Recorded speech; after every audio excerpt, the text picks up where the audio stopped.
Hi hello നമസ്കാരമുണ്ട്.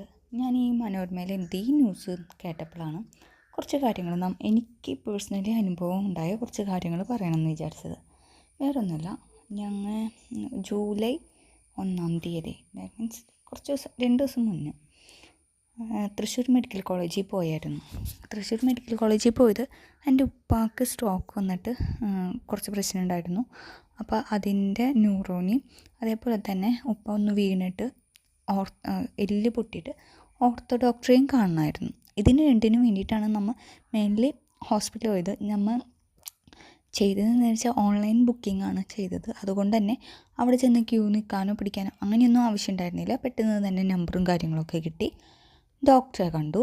അത് കഴിഞ്ഞപ്പോൾ ഫസ്റ്റ് ഓർത്തോനെയാണ് കണ്ടത്. ഓർത്തോനെ കണ്ടതിന് ശേഷം ഓർത്തോ പറഞ്ഞ് എക്സ്റേ എടുത്തിട്ട് വരണമെന്ന് പറഞ്ഞു. ശരി, ഞങ്ങൾ അങ്ങനെ എക്സ്റേ എടുക്കാൻ പോയി. അതിൻ്റെ ഇടയിൽ ന്യൂറോനെ കണ്ടതിന് ശേഷമാണ് എക്സ്റേ എടുക്കാൻ പോയത്.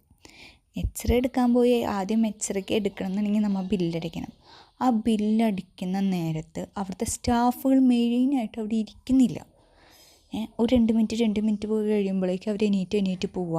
അങ്ങനെ ഒരുപാട് വയ്യാത്തവരും വയസ്സായവരും ഒക്കെ ഈ ക്യൂവിലിങ്ങനെ നിൽക്കുകയാണേ. ഇവരോട് പറഞ്ഞപ്പോൾ പറയുക, നെറ്റില്ല, അതില്ല, ഇതില്ല, ഇവിടെ ഒരാൾ ഇരിക്കുന്നുണ്ടല്ലോ, നിങ്ങൾ ഇങ്ങനെ നിർത്തി പിടിച്ചാൽ എങ്ങനെയാണ്, അതാണ് ഇതാണ് പറഞ്ഞ് അവിടെ ഒരു ഒച്ചയും ബഹളം.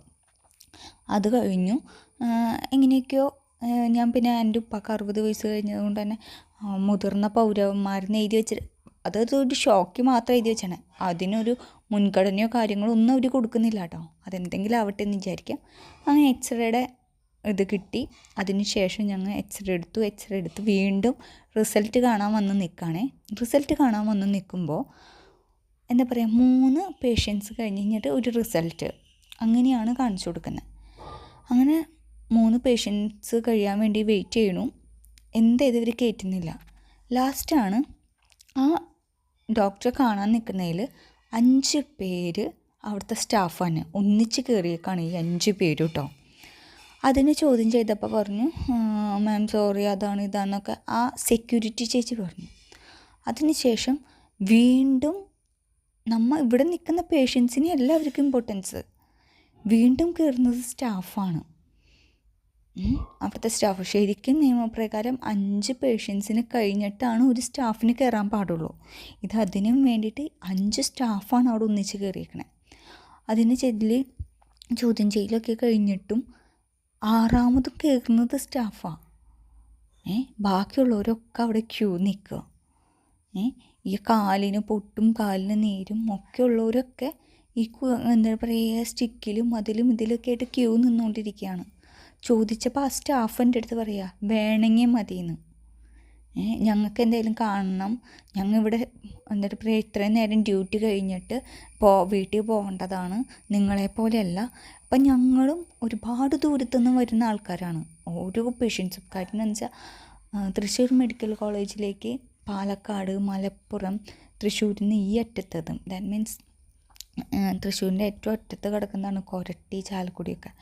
അവിടെ നിന്ന് ഒക്കെ പേഷ്യൻസ് തന്നെ എത്ര മണിക്കൂർ, 2 മണിക്കൂർ 2.5 മണിക്കൂറൊക്കെയാണ് യാത്ര ചെയ്തിട്ടാണ് ഈ വയ്യാത്തവരെയും കൊണ്ട് പോണത്. എന്നിട്ട് അവിടെയുള്ള സ്റ്റാഫുകൾ നമ്മുടെ അടുത്ത് തട്ടിക്കയറാണ്. ലാസ്റ്റ് പറഞ്ഞും പിടിച്ച് വന്നപ്പോൾ വേണമെങ്കിൽ നിങ്ങൾ കേസ് കൊടുത്തോളാൻ. അതാണ് അവിടുത്തെ സ്റ്റാഫുകളുടെ ഒരു മനോഭാവം.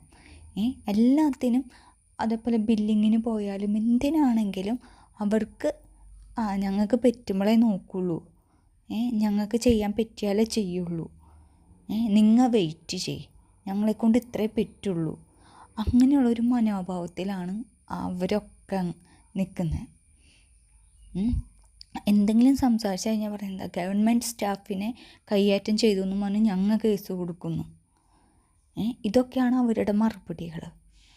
സത്യം പറഞ്ഞാൽ എന്താ പറയുക, അത്രയും പാവങ്ങളാണ് ഈ ഗവൺമെൻറ് ഹോസ്പിറ്റലിനെ ആശ്രയിച്ച് പോകുന്നത്.